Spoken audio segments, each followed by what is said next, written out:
Good morning. Good morning. Thank you. Thank you. Thank you. So, the idea that I want to share with you this morning is a very simple one. And it's to travel more and to buy less. Yeah, thank you.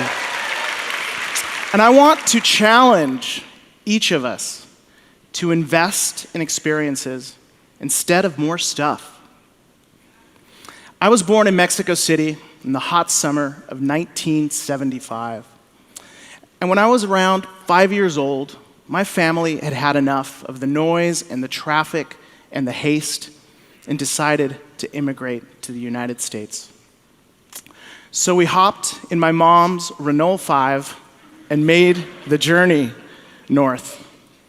Now, in many ways, San Diego was a beautiful place to grow up, and I really had a happy childhood where I was loved and I was supported and I had opportunities to grow, learn, and have fun.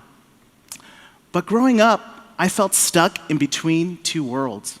I didn't really feel Mexican, and I didn't really feel American. A lot of the influence and the ideas that I was getting from my peers and from the media was that Mexicans are criminals and dangerous, or lazy, or this idea of a wetback and a beaner coming to steal jobs, or even a narcotraficante indiscriminately spreading violence. But the polarization kind of went both ways. I'd go spend the summers in Mexico, and my cousins would call me a gringo. This idea of being uncultured or arrogant or biased or even racist.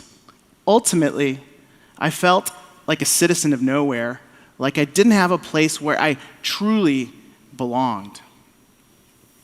Now, I felt the pull of travel from a really young age. And I have vivid memories of being in my room and reading the biographies of these incredible explorers and adventurers, people like Jacques Cousteau and Amelia Earhart, Shackleton and Hillary and Tenzing. And I knew from a young age that exploration and discovery and adventure are essential elements of the human experience, and rarely are we more alive than when we're out exploring and discovering. So I decided to see the world, and adventure answered. I got a job with a British overland company who, for some reason, on the second day of a 3-week training trip, thought I was ready for the road. So I got my assignment, a 6-week trip, starting in New York, going to Los Angeles, and back to New York. I got on a flight from LAX to JFK, and I arrived at the Hostling International on the Upper West Side of Manhattan at 1:30 in the morning. At 7:30 that morning, I met my group of 13 people from 6 countries, ranging from ages 18 to 64. I said, all right, you bought the ticket, now let's take the ride. That first day, city tour of New York, take the Staten Island ferry, past Lady Liberty, air high five, get on the New Jersey Turnpike, get to Philadelphia, lunch at the Liberty Bell, all in time to get to DC for dinner and a night tour of the mall. I had only been to New York City once. I was so green that I thought the only time that you had to put the tarp on top of the van was when it was raining. So I'm driving down the turnpike and sleeping bags and backpacks are falling off of the back. Now, somehow, those guests and I survived, and very soon I knew that I had found my calling. And over the course of just over a year, I had the opportunity to see all 50 states, and I had a new job with a new company to lead in Mexico and Latin America. But more on that in a minute. Let's talk about how much do we actually travel. Only 35% of Americans have passports. Here in Oregon, it's about 40%. In Mississippi, it's about 18%. And of all of the travel, only 30% of it, of international travel, will go outside of the United States and Mexico. So that's to say that less than 10% of the US population will leave the continent in a given year. Why? Well, I think it has to do with three main reasons: work, money, and fear. I know it sounds like a dope hip-hop album, but it's not. It's not. Let's unpack these a little bit. The first one, we are a nation of workaholics, right? If I was to ask many of us how we're doing, including me, what would our answer be? I'm busy. The glorification of busy is real, and it's a problem. We don't take vacations. 15 days is the average amount of vacation we take, and that's down from 21 days in the year 2000. 169 million days of unused vacation a year, valued at over $52 billion. This idea that we go from high school to college to career, perhaps have a family, at the end we accumulate some wealth, and that is how we get respect. This idea that making money and having things is much more valued and celebrated than having enriching experiences. Who here knows what a gap year is? Who's been on a gap year? Keep your hand raised. I see some hands. Well, very simply, a gap year is taking 6 months or a year off after high school or maybe after college before starting your career and making a deposit of epic awesomeness to your mind, your body, and your soul. Yeah, right? In fact, in a study of hundreds of people that had gone on a gap year, these were the top 3 outcomes. I have a better understanding of who I am. I have a better understanding and empathy towards others. And I have some more context to help me choose my path and to build skills to carry forward. Let's talk about the second reason people don't travel, and that's fear. I was watching the Super Bowl. I was watching the Super Bowl last year when I heard the advertisement for this television show, and it said, "Criminal minds beyond borders. Americans travel, study, and work abroad, but sometimes they never come home." Yeah. And this is what millions of us are watching before we go to bed at night. Now, it is nearly impossible to consume media across any channel and not hear about terrorism or ISIS. Now, that is not to say that these horrifying things aren't happening, but of the 1.1 billion people that will travel internationally this year, very, very few will encounter any of this. And of course, there's always a health scare somewhere in the world.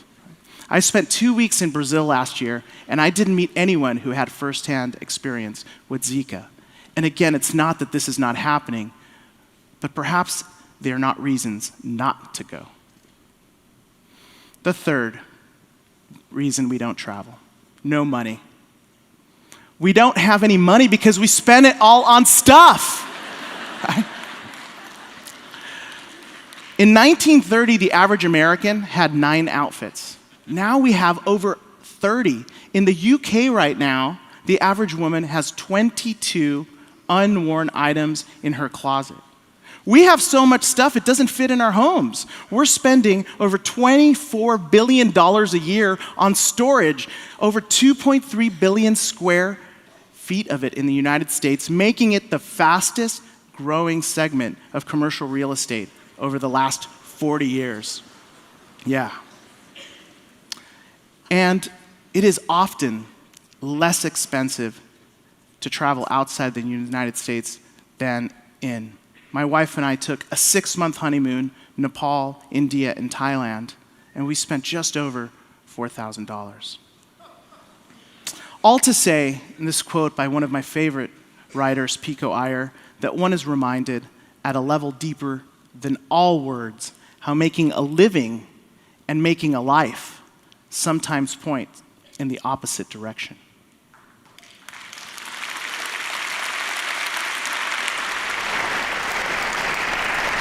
Now, travel is the ultimate truth teller, myth buster, and stereotype killer.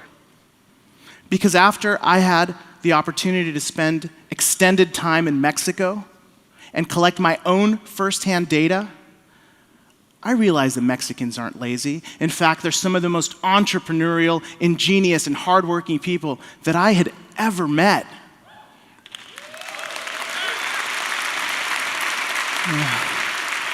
And in all of my time in Mexico, I never felt in harm's way. In fact, looking at the data, Mexico City is safer than many American cities. In fact, the Yucatan Peninsula is safer, according to the FBI, than many US states, including Oregon. And of course, I also got the context to appreciate and be grateful for the opportunity to having grown up in the United States and becoming a US citizen. And that idea of a gringo completely shattered by the experience of driving around the 50 states with a van full of international tourists, and the most common reaction that we would get is a big smile and the question, "Where are y'all from?" Often followed by an invitation to a backyard barbecue. And an appreciation for the natural beauty and open space of our backyard. And that ultimately, regardless of where we sit in the political spectrum, that we live in a country where we can raise our children with our values and our ideals and our beliefs.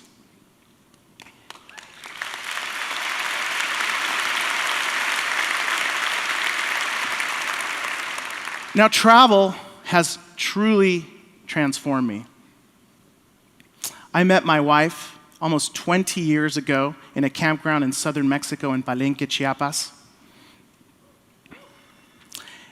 And I stand before you on this stage right now, a proud Mexican American.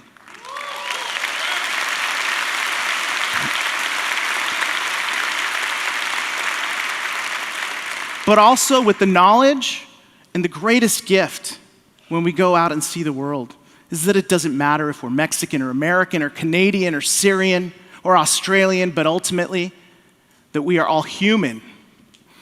And that what we want and dream and desire is so much more similar than it is different.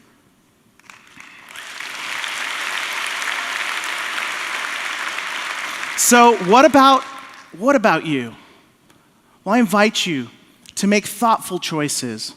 So perhaps instead of going to Cancun, travel a little further north and visit Isla Holbox and swim with whale sharks.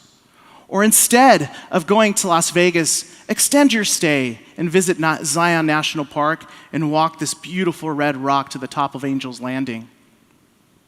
Or instead of going to Hawaii or to Honolulu, perhaps consider the Big Island of Hawaii and see lava flow, literally the earth forming at your feet.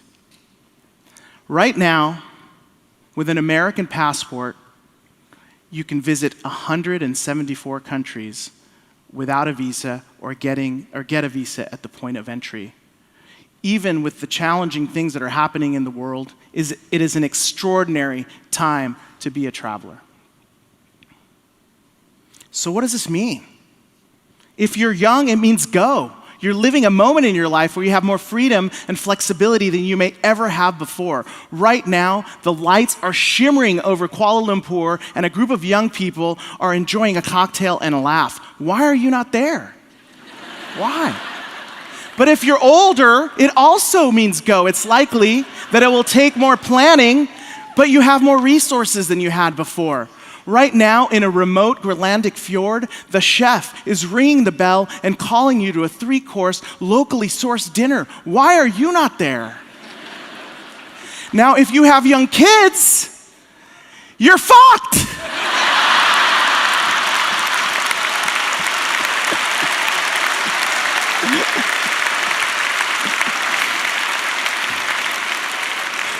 That's not true. I stand here. It's not a vacation, but it is a trip. And as a father of 3, 5 and under, it takes a lot of work, but family travel can be extraordinarily rewarding. So whether you're in your 20s and taking a gap year, in your 30s working to take a month off, a sabbatical in your 40s, looking towards a retirement and perhaps living abroad, there is never a bad time. And it's no judgment and no competition on the level of epic or the length of time, because what's adventure to me and to you are all different things. Ultimately, the idea here is to travel more and to buy less. Say no, gentlemen, to that man cave of your dreams. Say no. And ladies, the she shed, it's not that sexy. Say no and say yes to a transformative travel experience. This is not about checking things off a list. It's about having meaningful experiences. So now I want all of us to make a promise. And in your mind's eye, picture a place that you have always wanted to visit. Picture it clearly. What do you see? Who are you with? What do you hear? What do you smell? What's the temperature of the breeze that's hitting your cheek? Can you picture this place that you've always dreamed of going? Now make a promise that this year or next year, as soon as you can, you will stand in this moment and you will be there. Now raise your hand. Who's in? Who's in? Thank you.